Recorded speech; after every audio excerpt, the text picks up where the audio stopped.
되었습니다. 이해를 부탁드리겠습니다. 사실 제가 오늘 설교 담당자로 여러분과 함께 말씀을 나누려고 합니다. 오늘 빌립보서 2장 2절 12절부터 14절 말씀을 가지고 구원을 이루라라는 제목으로 여러분과 함께 말씀을 나누기를 원합니다. 제가 설교를 준비하면서 제목 정하는 것이 참 쉽지가 않습니다. 오늘도 제가 제목을 정할 때에 구원을 이루라라는 말씀을 이렇게 제목으로 했는데 사실 여러 가지 고민이 좀 됐었습니다. 왜냐하면 구원을 이루라라는 이 말이 저희들에게 자칫 오해의 소지를 불러일으킬 수 있기 때문입니다. 첫 번째 오해는 구원을 이루라라고 이야기를 들으면 아직 우리가 구원을 못 받았습니까? 라는 생각을 할 수가 있습니다. 그렇죠? 구원을 아직 우리가 받지 못했다는 이야기인가? 근데 여러분, 빌립보서는 바울이 빌립보 교회 성도들을 향해서 쓴 서신서입니다. 빌립보 교회 성도들을 향해서 썼다는 말은 이미 구원받은 성도들을 향해서 바울이 구원을 이루라라는 말을 했다는 이야기죠. 그러면 이미 구원을 받은 자들에게 바울이 구원을 이루라라고 이야기를 하고 있는 것입니다. 번역서들마다 조금씩 이 이루라라는 말을 다르게 번역을 하고 있습니다. 새 번역에 보면 구원을 이루어 나가십시오 라고 번역을 하고 있고요. 현대인의 성경에서는 구원을 계속 이루어 가십시오. 또 공동 번역에서는 구원을 위해서 힘쓰십시오 라고 되어 있습니다. 즉 구원을 이루라 이런 말은 언제까지 너희가 이 구원을 끝내놔야 된다, 내가 저합을 줄 테니까 끝내놔 하는, 완성시켜놔 하는 그런 뉘앙스의 말은 아닙니다. 우리가 할 수 있는 대로 최선을 다해서 우리에게 맡겨진 그 구원에 이르기 위해서 힘쓰라, 계속해서 구원을 이루어 가라라는 어떤 권면의 말씀인 것이죠. 그러면 이번에 두 번째 질문이 생깁니다. 그러면 우리는 이미 구원을 받았고 구원을 이루어 가야 하는 사람들이라면 구원이 아직 완성된 것은 아니겠네요? 라는 질문이 생기죠. 여러분 구원을 받으셨죠? 여러분 그 구원이 완성되었습니까? 아니면 미완성입니까? 그것이 온전한 것입니까? 아직 온전하지 않는 것입니까? 이쯤 되면 조금씩 헷갈리기 시작합니다. 근데 여러분, 예수 그리스도께서 우리에게 구원을 주셨을 때 우리에게 완전한 것을 주셨습니다. 불완전하고 미완성되고 온전하지 않는 것을 주시지 않으셨습니다. 예수님의 십자가상에서 마지막 유언 뭔지 아시죠? 내가 다 이루었도다. 거의 다가 아니고 완전히 다 완성하신 것을 우리에게 주셨습니다. 그러므로 구원은 완성되었습니다. 우리는 구원에 온전한 것을 가졌습니다. 다만 우리가 이 온전한 가지고 있는 구원을 우리 매일의 삶 속에서 적용시키지 못한 부분이 있다는 것이죠. 여러분, 그래서 구원이라는 것을 우리가 이야기할 때 신비라고 이야기합니다. 천국은 밭에 감추인 보화입니다. 그렇죠? 근데 이 천국을 밭에 감추어 놨다고 하니까 마치 우리 그 보물찾기 하듯이 찾기 어렵게 하기 위해서 어느 곳에 이렇게 숨겨놓고 감춰놓은 것처럼 우리가 이해하기가 쉬운데 그런 것이 아닙니다. 여러분, 기독교의 특징은 계시입니다. 하나님께서 그분의 진리를 우리에게 밝히 보여주셨습니다. 말씀을 통해서, 성경을 통해서, 예수 그리스도의 성육신을 통해서, 그리고 역사를 통한 하나님의 간섭을 통해서, 그리고 우리 개인의 체험을 통해서 하나님은 당신이 누구이시며 어떠한 일을 하셨으며 우리가 누구인지를 분명하게 보여주셨고 알려주셨고 밝히 드러내셨습니다. 그래서 기독교는 계시의 종교입니다. 찾기 어렵게 하기 위해서 숨겨놓은 것이 아닙니다. 우리 구원의 모든 필요한 것은 하나님이 이미 우리에게 알려주시고 계시를 해주셨습니다. 그럼에도 불구하고 이 구원이라는 것을 우리가 다 알지 못하는 이유는 이 구원의 크기가 우리가 상상한 것 이상으로 크고 깊고 넓고 오묘하기 때문에 우리가 이것을 신비라고 부르는 것입니다. 골로새서 2장에서는 이렇게 이야기하죠. 하나님의 비밀인 그리스도를 깨닫게 하려 함이니 그 안에는 지혜와 지식의 모든 보화가 감추어져 있느니라. 그러니까 하나님의 비밀이 예수 그리스도입니다. 그 안에 모든 지혜와 보화와 하나님의 지식이 감추어져 있는데, 그래서 하나님의 비밀이라고 표현을 했어요. 근데 이것이 영어로 보면 비밀이 무엇일까요? secret인 것 같죠? secret이 아니고 mystery입니다. 신비라는 것이죠. 예수 그리스도의 신비, 하나님의 지혜의 신비가 우리에게 주어졌습니다. 그래서 우리가 예수님을 참 깊이 알려고 노력을 해야 하는 것이 우리 마땅한 신앙 생활의 전부입니다. 그래서 에베소서 1장 17절에 보면 바울이 에베소 교회를 향해서 간절하게 기도를 합니다. 우리 주 예수 그리스도의 하나님, 영광의 하나님께서 지혜와 계시의 영을 너희에게 주사 하나님을 알게 하시고 너희 마음의 눈을 밝히사 그 부르심의 소망이 무엇이며 성도 안에서 기업의 영광의 풍성함이 무엇이며 그의 힘의 위력으로 역사하심을 따라 믿는 우리에게 베푸신 그 능력의 지극히 크심이 어떠한 것을 너희에게 알게 하시기를 구한다. 그 비밀을 벗겨가고 신비 속으로 들어가기를 원한다 하는 것입니다. 한 번 더 기도를 해요. 에베소서 2장 18절에서 기도를 하는데 능히 모든 성도와 함께 지식에 넘치는 그리스도의 사랑을 알고 그 너비와 길이와 높이와 깊이가 어떠함을 깨닫기를 원한다. 그 신비를 알아가기를 소원한다 하는 어떤 바울의 간절한 에베소 교회를 향한 기도였던 것이죠. 이 에베소서만이 아니고 골로새서, 빌립보서, 바울 서신의 많은 기도문들을 보면 그리스도를 더 깊이 알았으면 좋겠다 하는 바울의 간절한 소원이 담겨져 있습니다. 그렇습니다. 우리도 역시 이 구원의 신비에 조금 더 깊은 곳으로 들어가야 합니다. 구원에는 하나님의 지혜와 지식의 모든 보화가 감추어져 있습니다. 그래서 이 구원의 신비를 하나씩 벗겨갈수록 그 깊은 곳으로 우리가 한 걸음씩 더 들어가면 들어갈수록 그분의 위대하심과 높으심 때문에, 그리고 그분의 신실하심과 지극하신 그 사랑 때문에, 그리고 그 모든 것이 오늘 나를 향해 있다는 그 놀라운 사실 때문에 우리 마음속에서 참 감격과 감사와 감격의 눈물이 흐르지 않을 수가 없는 것입니다. 신비 속으로 한 걸음씩 한 걸음씩 들어갈수록 정말 내 삶에 그 마음속에 임하는 그 감동으로 인한 삶의 변화가 생겨나게 되는 것입니다.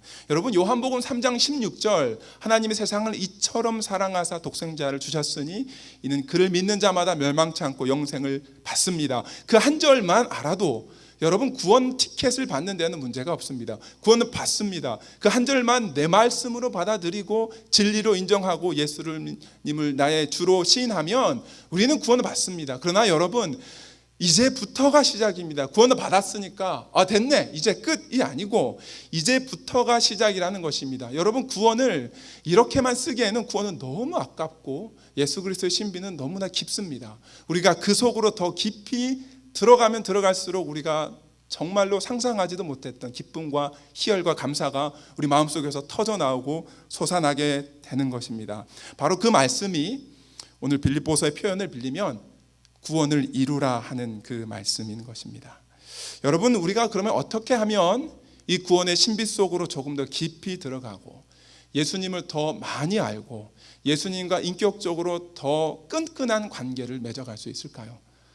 오늘 빌립보서에서 우리가 그 중요한 두 가지 원리를 발견할 수가 있습니다. 첫 번째 원리는 그러므로 복종하라라는 것입니다. 한번 따라해 보시겠습니까? 그러므로 복종하라. 오늘 본문 12절을 다시 한번 읽어보겠습니다. 함께 읽습니다. 시작. 그러므로 나의 사랑하는 자들아, 너희가 나 있을 때뿐 아니라 더욱 지금 나 없을 때에도 항상 복종하여 두렵고 떨림으로 너희 구원을 이루라. 그래서 12절은 그러므로라는 접속사를 시작하고 복종하여 구원을 이루라고 합니다. 그래서 그러므로 복종하라라는데 제가 그냥 복종하라라고 하지 않고 접속사를 같이 붙여서 그러므로 복종하라라고 했습니다. 제가 이 그러므로라는 말을 빼놓지 않는 아주 중요한 이유가 있습니다. 그러므로라는 것은 앞 문단과 뒷 문단 혹은 앞 문장과 뒷 문장을 연결하는 접속사죠. 우리가 그러므로를 언제 했습니까? 우리 그 반주자님을 보면 참 뭐 미모, 피아노 실력 이런 거는 말할 것도 없거니와 신앙도 아주 탄탄하고 성격도 굉장히 좋아요. 그리고 남자 보는 눈도 있는 것 같아요. 그러므로 시집 잘 가실 거예요 라고 말할 때 우리가 그러므로라는 말을 씁니다. 그렇죠? 앞에 어떠한 사실이 원인이 되어서 뒤에 어떠한 결과를 만들어낼 때, 원인과 결과를 만들어낼 때 그러므로라는 말을 씁니다. 그럼 12절에 따르면 그러므로 우리가 복종을 해야 하는데 무엇 때문에 우리가 복종을 할 수가 있는가, 복종을 해야 하는가, 그걸 알려면 그 앞에 빌립보서 2장의 12절 그 앞에 있는 말씀을 저희가 보아야 합니다. 2장 5절부터 한번 읽어보겠습니다. 너희 안에 이 마음을 품으라. 곧 예수 그리스도의 마음이니 그는 근본 하나님의 본체시나 하나님과 동등됨을 취할 것으로 여기지 아니하시고 오히려 자기를 비워 종의 형체를 가시다 사람들과 같이 되셨고 사람의 모양으로 나타나사 자기를 낮추시고 죽기까지 복종하셨으니 곧 십자가에 죽으심이라. 아멘. 많이 들어보셨죠? 빌립보서 2장 6절부터 방금 제가 읽은 이 말씀은 예수 그리스도 찬가라고 불리는 예수 그리스도의 어떤 순종의 모범, 겸손의 모범, 복종의 모범을 저희들에게 보여준 것을 찬양하는 시로 아주 유명하게 저희들에게 알려져 있습니다. 빌립보서의 특징 중에 한 가지는 아주 바울이 잔잔한 어투를 사용하고 있다는 것입니다. 특별히 많이 나오는 반복되는 단어가 있죠. 기뻐하라, 기뻐하라. 아주 많이 나오는데 바울이 감옥에 갇혀 있을 때 이러한 기쁨의 찬가를 했다는 것은 참 놀라운 사실입니다. 이 갈라디아서 같은 서신서를 보면은 바울이 아주 강한 말투를 되게 많이 사용합니다. 다른 복음을 전하면 저주를 받을지어다. 어리석도다 갈라디아 사람들아. 그리고 이 십자가에 대한 아주 구약과 연결되는 그 깊이 있는 주제를 다루고 로마서도 그렇죠. 에베소서, 골로새서 다 그렇습니다. 어떤 예수 그리스도의 사역에 대한 어떤 깊이 있는 신학적인 주제를 다루고 있습니다. 근데 빌립보서에서 소개하는 십자가는 그렇게 깊이 있고 복잡한 이야기가 아닙니다. 아주 단순합니다. 십자가를 보면서 예수 그리스도가 어떻게 하나님 아버지께 순종하고 복종했는지를 보라는 것입니다. 그리고 그 예수 그리스도의 복종한 대로 여러분 8절에 보시면 사람의 모양으로 나타나사 자기를 낮추시고 죽기까지 복종하셨다라고 하는데 똑같은 복종이란 말을 12절에 한 번 다시 쓰죠. 지금 나 없을 때에도 항상 복종하여 구원을 이루라 라고 합니다. 그리고 예수 그리스도의 복종 때문에 그러므로 우리도 복종하라고 합니다. 여러분 그러면 어디까지 우리가 복종해라는 것입니까? 예수 그리스도께서 십자가에서 죽음을 당하신 그 복종을 본받아서 죽기까지 우리에게 복종하라는 것입니다. 이것이 우리가 구원을 이루라라는 그 말씀을 할 수 있었던 이 사도 바울의 논리이고 원리입니다. 여러분 우리가 이 신앙생활을 하면서 신앙인과 일반인의 어떤 큰 차이를 느끼는 부분이 어디입니까? 쉽지 않죠.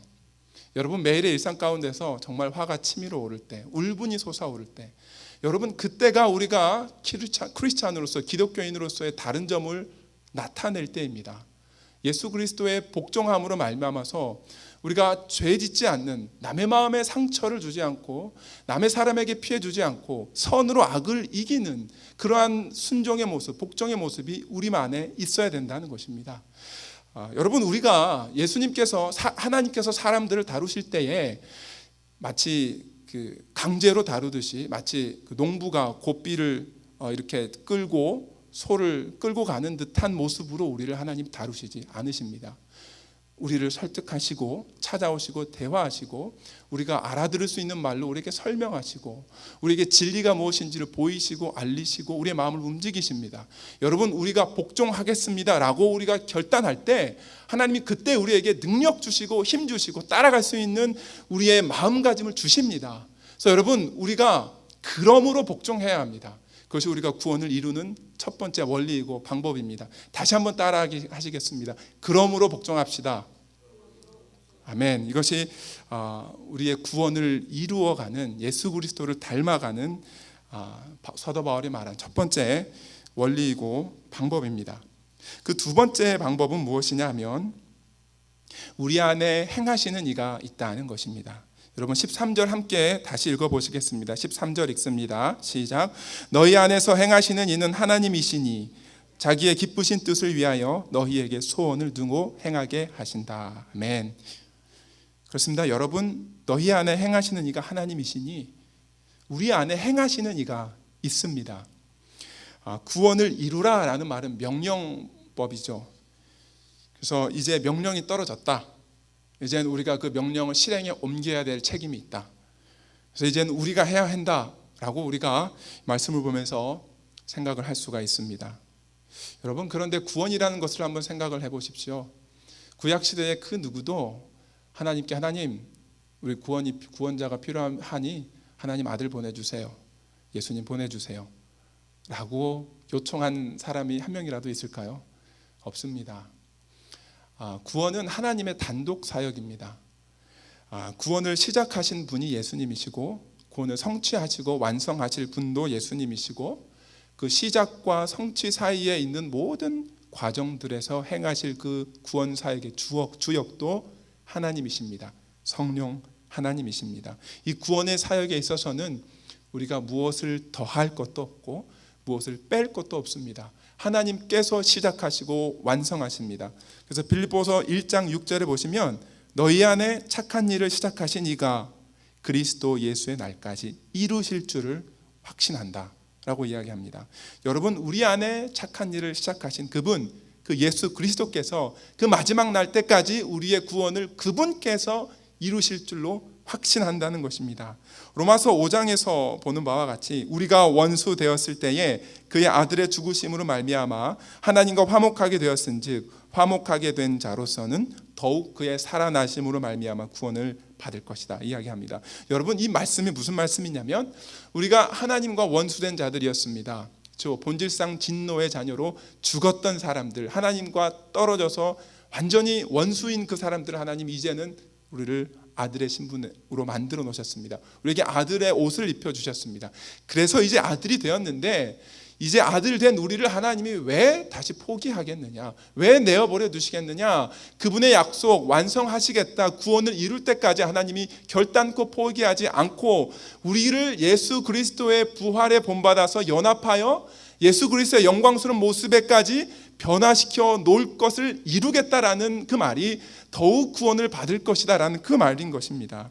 여러분, 오늘 그 13절 후반절에 보면 이렇게 나와 있습니다. 자기의 기쁘신 뜻을 위하여 너희에게 소원을 두고 행하게 하신다. 제가 이 소원이라는 말을 들으면서 번뜩하며 구약의 어느 한 장면이 떠올랐습니다. 그러면서 제가 온몸에 어떤 전율 같은 것이 느껴졌어요. 오늘 고사모님께서 기도하실 때도 우리에게 참 그런 소원을 달라는 기도를 하시면서 제가 많이 참 기도의 은혜를 받았는데요. 인류의 첫 살인 사건이 가인과 아벨 사건이죠. 이 사건에서 4장 7절에 보시면 그 개역 개정, 오늘날 저희가 보는 성경에는 조금 다르게 번역이 되었는데, 이전에 그 개역 한글 성경에 보시면 이렇게 번역을 좀 하고 있습니다. 죄의 소원은 내게 있으나 너는 죄를 다스릴지니라. 이렇게 하나님께서 가인에게 하신 말입니다. 그 가인의 마음에 죄의 소원이 있다는 것입니다. 그 가인을 움직이고 있는 그 원리, 가인이 행하는 그 모든 삶의 방식이 죄의 원리이고, 죄가 그 마음속에 자리 잡고 소원을 가지고 죄가 이끌어가는 방향으로 갈 수밖에 없던 그 예수 그리스도 이전에 살았던 모든 죄인들. 여러분, 그래서 로마서에서 시편 기자의 말을 빌려서 그 사람의 죄의 소원이 있는 그 사람이 얼마나 저주받은 인생인가를 그렇게 표현하지 않습니까? 목구멍은 무덤이고 그들의 혀에는 거짓밖에 없고 입술에는 독사의 독이 가득한 것밖에 없고 입에는 저주밖에 없고 가는 곳곳마다 피를 흘리는데 빠른 그 죄의 소원을 가진 사람들, 그 저주받은 인간들. 그래서 이전에는 우리 마음에는 죄의 소원밖에 없었습니다. 죄가 우리를 이끄는 대로, 죄가 가라고 하는 대로 순종할 수밖에 없었던 죄의 노예였습니다. 여러분, 그러나 더 이상은 아닙니다. 우리 마음 가운데 어떠한 소원이 있습니까? 우리에게 소원을 두고 행하시는 하나님이 있습니다. 성령 하나님이 우리 마음 가운데 소원을 주시고 행하게끔 하신다는 말씀입니다. 여러분, 이제는 우리가 예수 그리스도 안에서 살고 소원을 얻고 생명을 얻었을 뿐만이 아니고, 에스겔 선지자의 예언처럼 새 영을 너희 마음 가운데 주고 새 마음을 너희에게 주어서 너희의 굳은 마음을 부드러운 마음으로 변화시켜 줄 것이다. 그 말씀의 예언의 성취가 이제 우리 마음에서 이루어진 것입니다. 그래서 우리 마음에 우리에게 소원을 두고 행하시는 하나님 아버지가 우리 마음 가운데 있다는 것입니다. 여러분, 제가 말씀드린 것처럼 우리의 구원 받았다는 사실에서 그치기에는 너무나 아깝고 크고 신비한 그러한 것을 저희가 가지고 있는 것입니다. 우리가 그 가정이 얼마나 건강한가를 가장 단편적으로 알 수 있는 방법이 얼마나 많은 대화를 하고 있는가 하는 것입니다. 얼마나 많은 목소리가 이 가정 가운데서 올려나는가 하는 것입니다. 여러분, 성령 하나님은 우리를 마음속에 거하시면서 인격적으로 대화하고 싶어 하십니다. 사실 우리가 하나님을 만나고 싶어 하지만 그것보다도 더 간절하게 하나님은 우리를 만나고 싶어 하시고 우리를 인격적으로 대하시고 우리와 깊은 사랑의 교제를 나누고 싶어 하시는 분이 성령 하나님이십니다.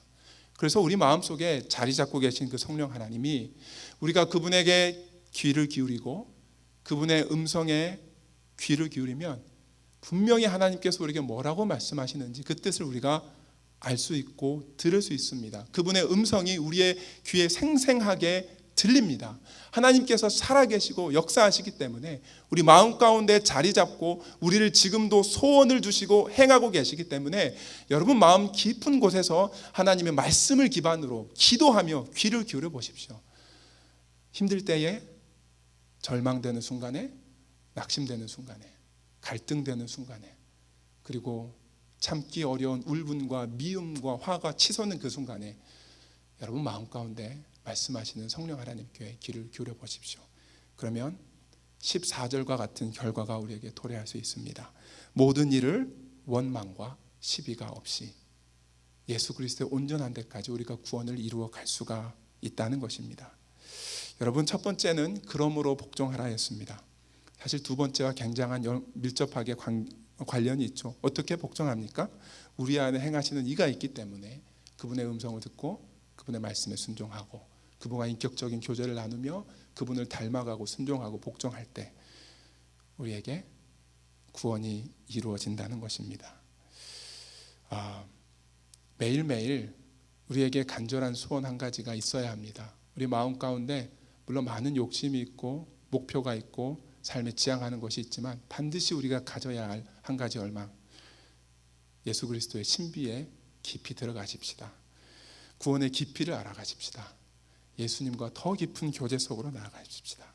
그래서 우리의 구원을 함께 이루어 가시는 우리 모든 새안의 가족들이 되시기를 주님의 이름으로 간절하게 부탁드리고 축복합니다. 함께 기도하시겠습니다.